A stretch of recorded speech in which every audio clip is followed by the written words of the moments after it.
On this episode of AV Week, the benefits of a utilitarian UC appliance, how 5G, Wi-Fi 6, and IoT will impact the industry, and connecting young people with AV. All that and more, next on AV Week. The network for the AV industry. What are you listening to? This is AV. This is AVNation. This is AVNation. This is AV Week, episode 418, recorded Friday, August 23rd, 2019. Stupid Proof. Support for AVNation is brought to you by Buy-In and by Christie Digital and by Crestron. This is AV Week, your weekly wrap-up of audio-visual news and information. My name is Tim Albright. I am the host. With us to discuss the news and information we have gathered this week, first and foremost, I guess I'll do closest to farthest away, Mr. Jeremy Caldera, whose birthday was just last week, from IAS. Welcome, sir. Hello, glad to be here. And happy belated birthday, sir. Well, thank you. Also with us, I'm not quite sure which is farther, Idaho or Jersey, so let's go with Jersey. Mr. Clint Hoffman from Kramer Electronics. Welcome, sir. Thank you, brother. Thank you.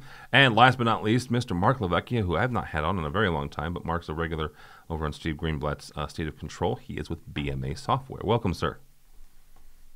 Absolutely. So let's kick this off, guys. We've got a number of stories here. Some of them kind of evergreen, but the first one I want to kick off here is from our buddy David Danto. David hosts a show for us called Connected. He recently moved to Poly after being a consultant for a number of years. He writes about the end for purpose-built collaboration devices. And so understand that David had been talking about the UCC space for a lot of years. He's a part of the IMCCA. He's done a number of sessions. He has a new kind of a get-together. Did one in New York. He's doing one in Silicon Valley this fall, getting together the UC folks, movers and shakers, and the designers. So the fact that he writes a piece about the end of purpose-built collaboration devices already grabbed my attention. So I'm going to read a quote from here, quote unquote. The growing trend of a PC in the room or laptop that runs on one of a myriad collaboration software solutions on the market, as opposed to a purpose-built device specifically designed and optimized for the experience. The growing trend here is the fact that is going away. Danto goes on to identify a number of, generically, he doesn't call out anybody specifically, but generically, these types of devices that are going away, these purpose-driven, these Unitarian pieces. Jeremy, I'm going to start with you on this. When you guys go in to design a system today, whether that is a huddle space, whether that is a full-fledged conference room with the big boardroom table and 15 chairs, when you guys go in there and you're talking to your clients, what is the feedback you're getting from what it is they're telling you they need both today and possibly even maybe a year into the future? Well, they're getting away from, as far as collaboration goes and conferencing, they're getting away from hard codecs in my experience. That's first and foremost. Now, they're still there, right? There's still a few instances where we have them, but pretty much it's, hey, this department uses Teams, this department uses Zoom, this department uses this, and then by the way, this department uses ClickShare, and this department uses Mersive, and this department uses whatever. So we need to just be completely agnostic, right? So we don't need a Cisco or a Polycom, and we don't need something that is necessarily Teams certified, as long as it's Teams certified and does ABCD. Right, and all these other ones too. So we just see just the wide gamut, and that's where I'm seeing the trend going, is just this whole idea of anything, right? You just need to be versatile, and it has to work, right? None of this. We need to load 100 drivers, and we need to do all these other testing and whatnot. It's got to work. It's got to work with anything that we could potentially add. That's my favorite. We could potentially get something else. We don't know what that is, but it's got to work with that. Right, that's my favorite comment that I love to get. So, of course, my response is always like, "Sure, we got it." In the meantime, I'm crossing my fingers that it's nothing that I know doesn't work with this stuff. So, Well, Clint, one of the things that Danto brings up towards the end of the article is the fact that there are use cases for those Unitarian, right? For systems that do just one thing.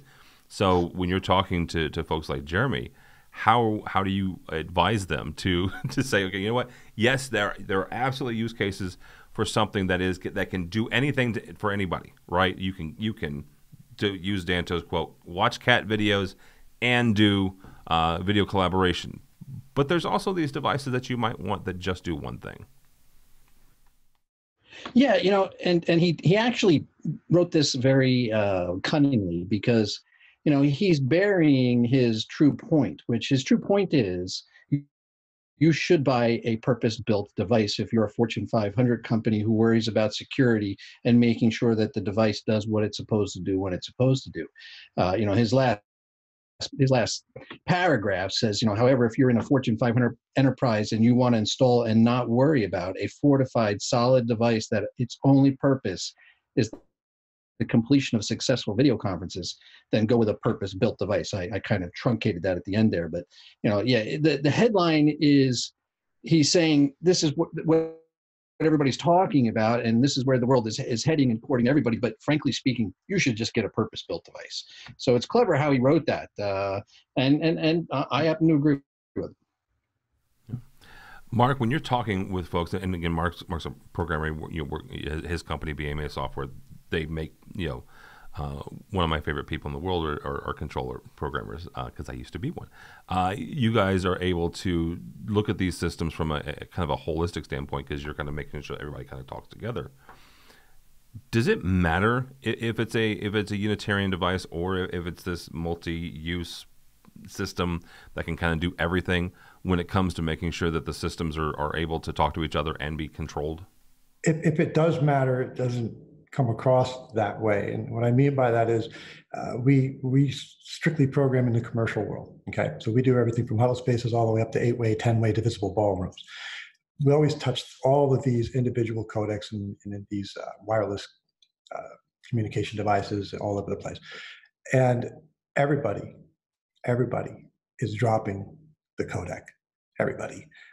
I'm sure there's a place for it, and I'm sure that they will continue to sell, but I wake up every day grateful that I am not a codec salesperson, because we watch all the drawings come in now with a dedicated PC and a couple of cameras in a room, and it's all soft.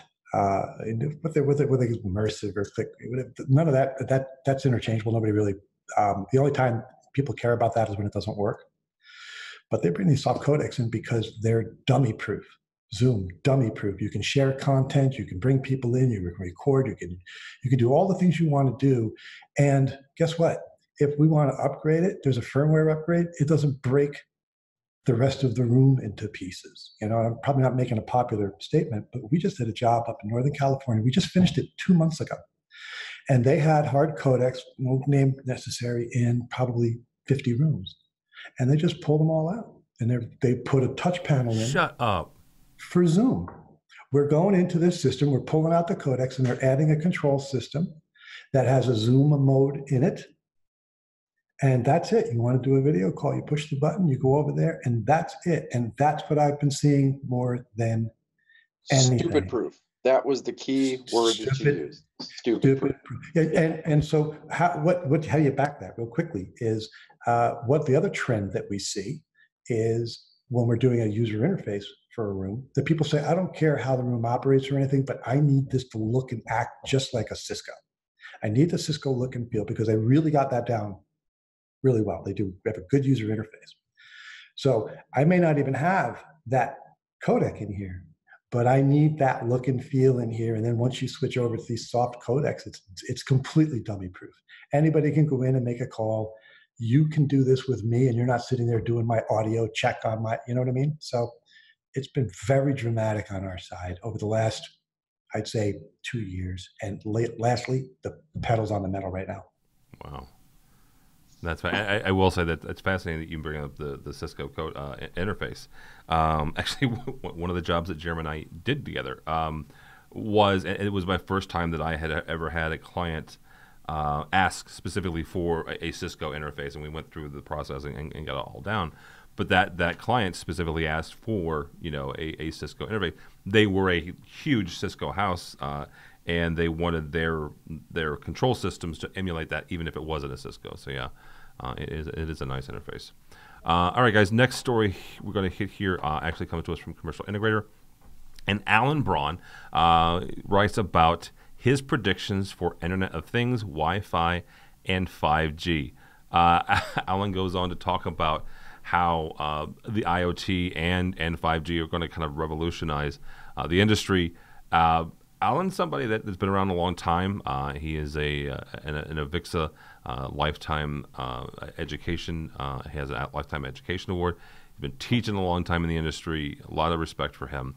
Clint, we'll start with you on this. When it comes to some of the things that Alan talks about, specifically about the IoT, that's an area that folks in this industry have argued about for years now. I mean, we're in 2019. We've been talking about this for at least 5 or 6 years. Where are we going to go when it comes to IoT in the commercial AV space?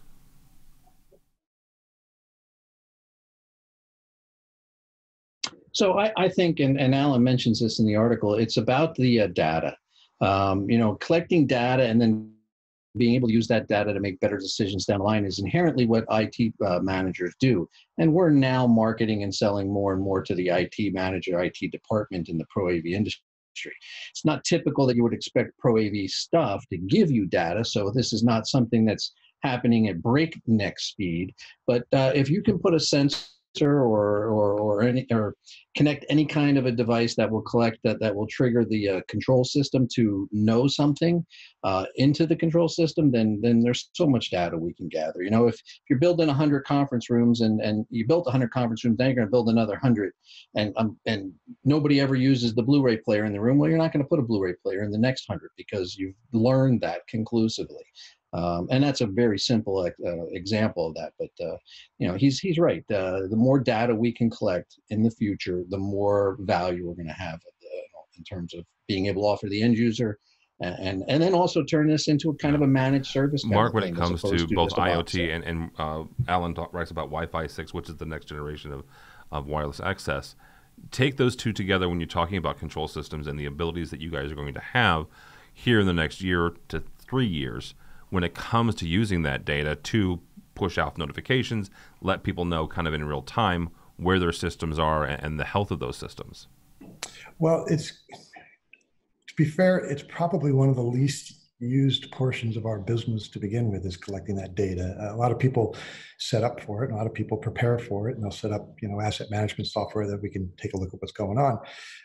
But it's not as embraced in our business as it should be. And I think that the technology is moving faster than the acceptance of this data collection. This data collection is huge.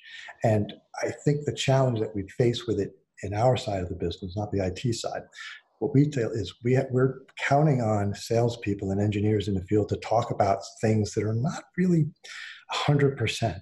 They're out there to collect the data and do things, but I don't know that they are as marketed as well as they can be. So what happens is it gets put to the shelf when you're trying to close the job. But when we have customers that use that data collection, it's very purposeful. What I mean by that is we have a customer on the East Coast who will build 4 or 5 different rooms, and each room will have different components in it. And they do this primarily to collect, this is kind of what Clint was saying, they're collecting the data on what people are using, but more importantly, what they're not using. And then they're planning for the next 4 or 5 years, we're not going to use this codec because nobody prefers this, or we're not going to use this wireless. So that data becomes really critical to what they're doing. The problem is that's the exception and not the rule. You don't have people doing this on a regular basis. So that technology, whether you go to 6G or whatever it is, it's in my mind, that's a side thing because we're not putting it to use the way that it is right now as well as we could. And it's got to catch up at some point. I think it will. But we're struggling. Our industry struggles with this even after all these years. Why do you think that is? Because, and don't misunderstand me, my first control system, sounds like a Fisher-Price toy. My first control system had an asset management component to it. It was not nearly as robust as what we have now. Right? Understand that. But it had the capabilities of, as a tech manager, which is what I was at the time, had the ability to tell me lamp hour life, had the ability to tell me when a projector was no longer communicating. In other words, when it got stolen, right? This is all through 232 and through the network. Right. But this was elementary stuff in the early 2000s, early to mid 2000s. That technology has evolved greatly since then. Greatly. Why haven't we embraced it more? My answer could be different from a lot of people's. My answer is because we're relying on salespeople within our business that don't know how to sell it. Okay. They just simply don't know how to sell it. And in our business right now, I can throw a rock and hit an AV integrator from my patio. Okay, they're all over the place. Whether they're trunk slammers or they're big integrators, they're all over. And getting an order is really hard right now, with margin. Okay, so what do? Well, I'm gonna not try to sell more of this. I want to get this order in, and then maybe I'll bring in this asset management stuff later on. What we do is we work with our integrators. We lay it in the background anyway, so they can go in and open it up later. But I've always said that it's begun and ended with the integrator sales people. They just don't want to, because they can't speak about it as quickly and as purposefully as they should. Okay, all right. Yeah.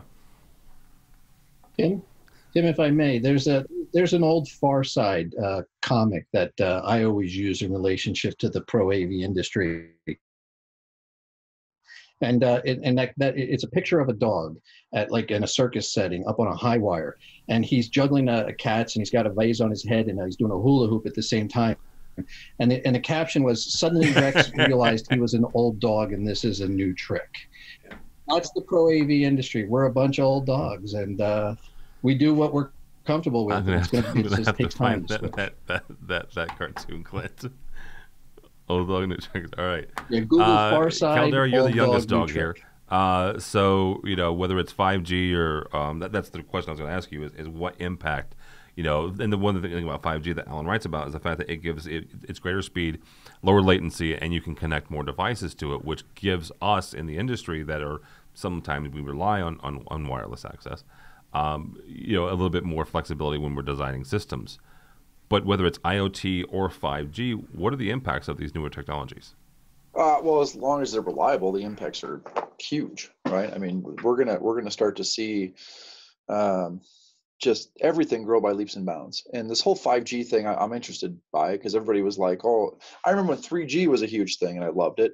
Then we had LTE, right? Now we get 4. Now, whenever my phone kicks over to 3G, I feel like I'm in the Stone Age, right? Which is just unbelievable. This whole 5G thing is going to be fantastic, but it's all going to come down to reliability, right? Correct. As far as IoT goes, I think that you're right. We got a lot of data that we can collect, and I think the manufacturers and all the software and everything is giving us more data than we know what to do with. And that's the key, is no matter how much data we collect and what we're going to do with it in this IoT world and everything's high speed, it's how do we interpret it? What do we do with it, right? I mean, that's the long and short of it. What are we going to do with this data, and how are we going to use this as a customer, as an end user, as an integrator, as whatever, right? Because I think that's going to be the key, because we've talked about this for a long time, that traditional AV integration is not dying, it's dead, right? Everybody has to get on board with this. And for me, I know that one thing I'm trying to ask myself right now is like you said, how do we sell it? Okay, because it's traditional AV Salesforce. How do we sell managed services? How do we sell managed services that include all of this data analysis? And more importantly, how do we make it easy to understand for both the client and whoever else, right? So taking the data, it's like the world of control system programming. I'll equate it to that in a very butchered analogy here, okay? Right? We make a control system so that the end user finds the system easy to understand, hopefully, okay? But there's all this other stuff that's really complex on the back end. Well, that's what we have to do with all this data that we're now mining from all this equipment, right? We have to siphon through it all and make it easy to understand. And I think once we can do that, and we can do it with everything, right? And we can store it up in the cloud, and we can easily integrate stuff, and then package that up with an SLA. For me as an integrator, that's what's gonna sell, right? But then, of course, like you said, I have to find the person to then sell that. I think that's the most striking part of articles like this is kind of determining all of that. As far as 5G goes, 5G is great. We all love speed, more speed, right? Give me more speed. I'll take it. I'm waiting for 6G. Well, I'm already there. Don't get ahead of yourself here. Do you think in whether it's your organization or other organizations, do you think it is a generational thing? I mean, we all, the Clint's cartoon is probably apt, but do you think that's what it is wrapping your head around the idea of whether it's selling a service level agreement, selling recurring revenue, commercial integrator and SCN and Sound and Communications, and we've talked about selling recurring revenue for years. The reason that they keep writing up articles about it is because there's still a boatload of people who just haven't done it yet, right? It's exhausting reading about it. Yeah. But that's the thing is that there are dealers who simply, I'm not going to say put their head in their sand, but that simply don't get it, or just say, that's not for me, right? My dad sold three gun Barcos. I sell Barcos. It's what we've done as a company.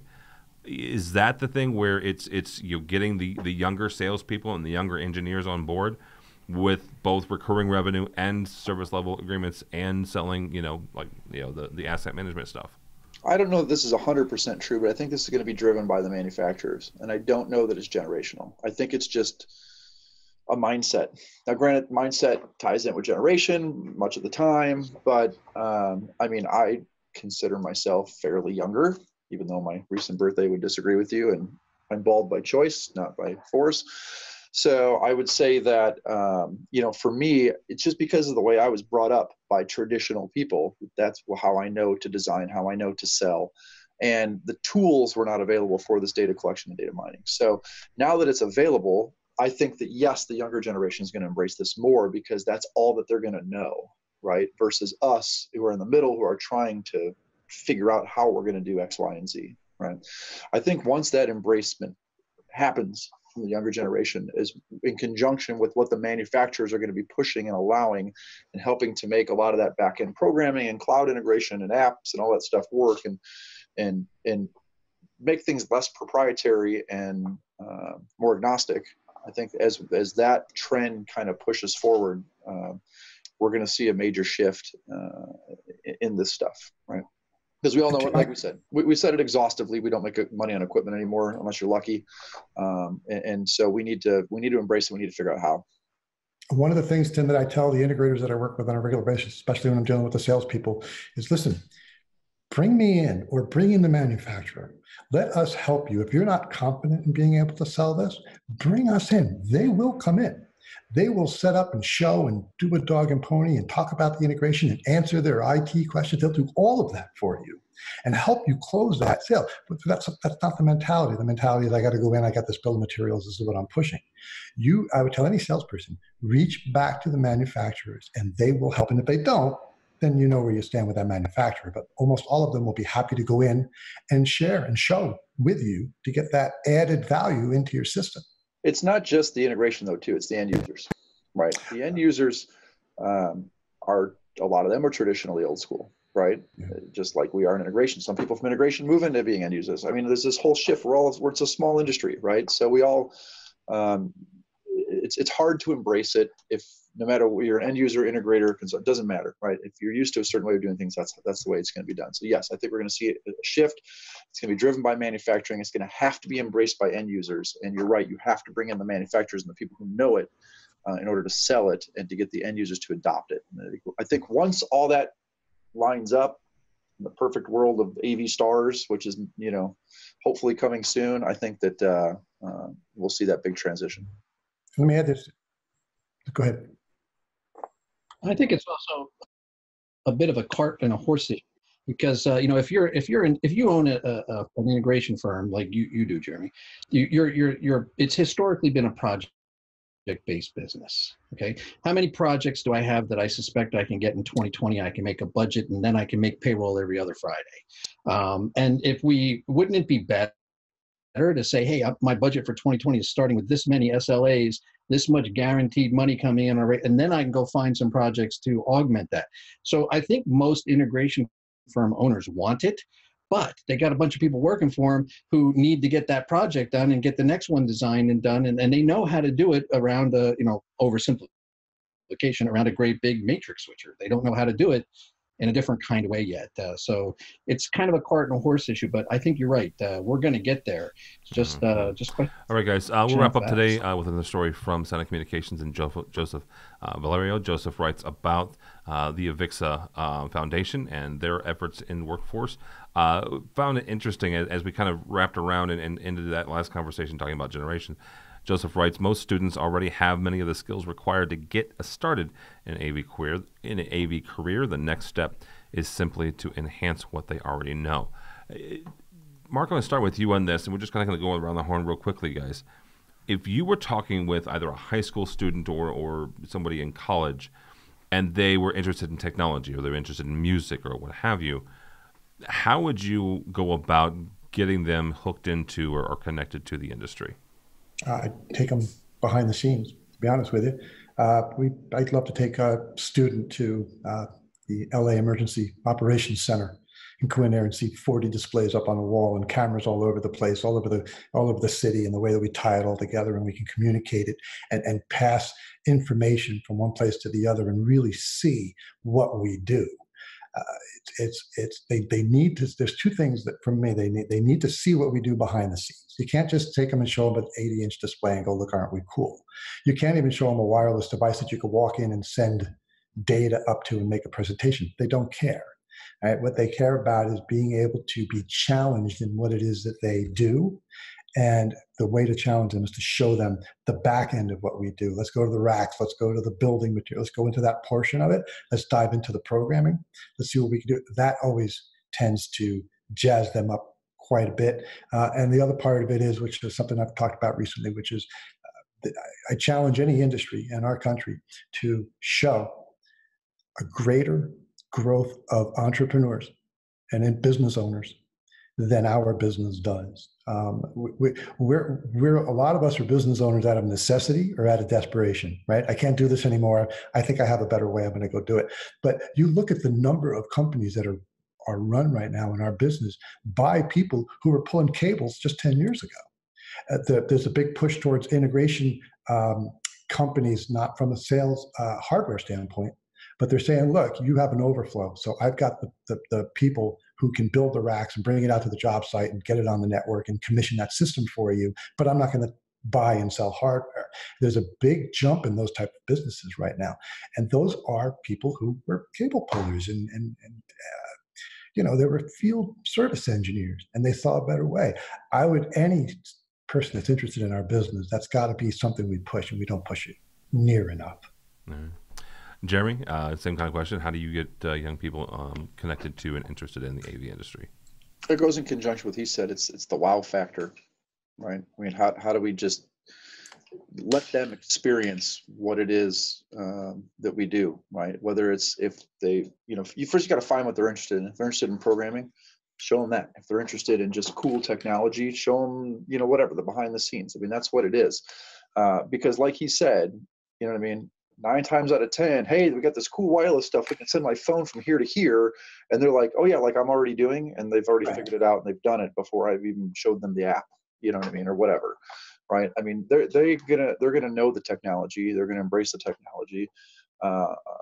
But it's the behind the scenes. It's what we do that's complex that makes it seem simple over here, right? And being involved in figuring that out, I think that's the draw.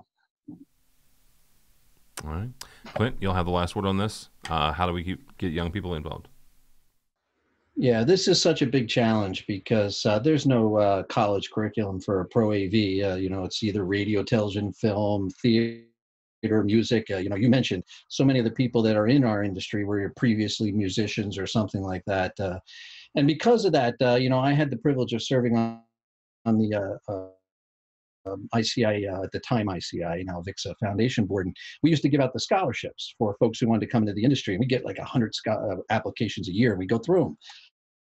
And nobody knew what the pro AV is. It was, I'm going to be a theater major. I'm going to write computer games. I'm going to, make movies. And, you come here when you're 18 or 19 or 20 and you suddenly realize I'm not going to be a director in Hollywood, then you find your way to the AV industry. So it's a real challenge, but both Mark and Jeremy have nailed it. Once that person's in that mindset that I'm not going to be a famous actor or I'm not going to be a movie star or a rock star, it's like, hey, take a look at what we do. And they're like, wow, that's really cool. And then we got them. So, but it is a challenge.